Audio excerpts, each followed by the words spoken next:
Jen Adams with me, talking Moonlight and Starlight, the two little superstars of Peel Bay. When did you first become aware of this, and how has this evolved over the years? So, Moonlight and Starlight goes back about 3 years, so September 2019. There were 3 adult dolphins with a tiny newborn calf down in Guernsey Bay, and they were filmed. This calf was so small, it was like the length of a little fish, sort of leaping out of the water. Yeah. And then the next day, the 4 of them with the newborn calf were seen in Peel.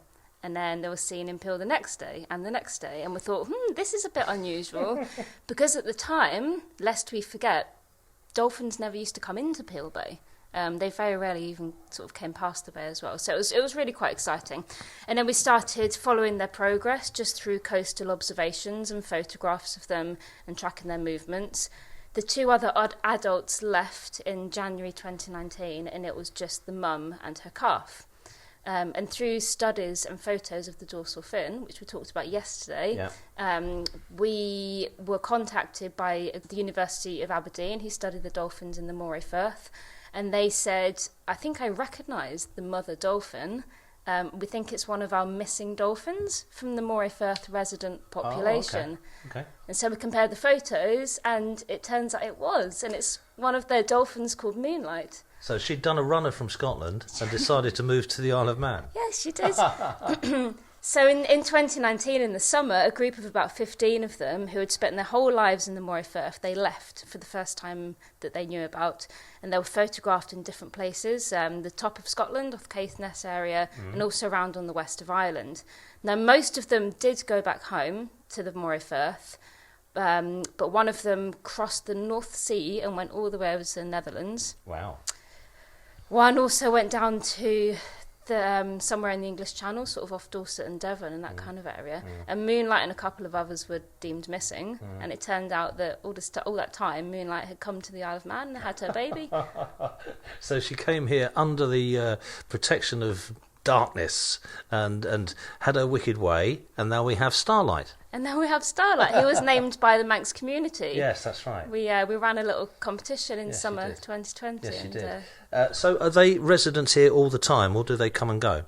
They're resident here now. So since Starlight was born, they haven't been known to leave Manx waters. They've been seen so frequently, or daily through the summer, and even in the winter, maybe one sighting every week or every couple of weeks. But that's just because of the weather and lack of people out there seeing them. So yeah, they live here now. Well, you've got 2 things here. There's a big smile in your face. I love your enthusiasm. I really do. There's 2 things. First of all, they're incredible show-offs. I don't know if you would agree with that, but they always seem to play up to the crowd. You see dolphin quite often if you're at sea on boats, and they will be frolicking around the bow of a ship. But I'm absolutely convinced that they know when there's lots of people on Peel Promenade, and they will play up to the crowd. Am I right? Yeah, absolutely. Yeah. So that's the sounds, is it? The noise? Yeah, they often come in on Carnival Day. Yeah, they do.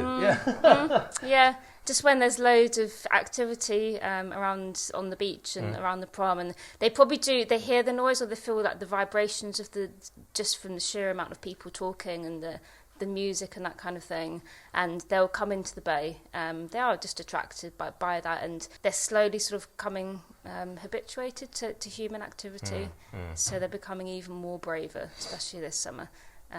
But we do have to be very careful about that, because humanising them. We want them to stay as wild as they are for as long as possible. I mean, obviously it's their decision and their choice to come into the bay, but we just need to respect that in terms of sort of boat disturbance and don't get too close to them, and don't follow them, don't chase them, and don't antagonise them. How long will they stay together? Will they stay together for life, or will Starlight decide that she's going to make her own way? So that's one of our most frequently asked questions, Chris. Good, good. So the answer is that we don't know. Right. We don't know what's going to happen to them. Typically, a young bottlenose dolphin will stay with its mum for maybe between sort of 4 and 6 years.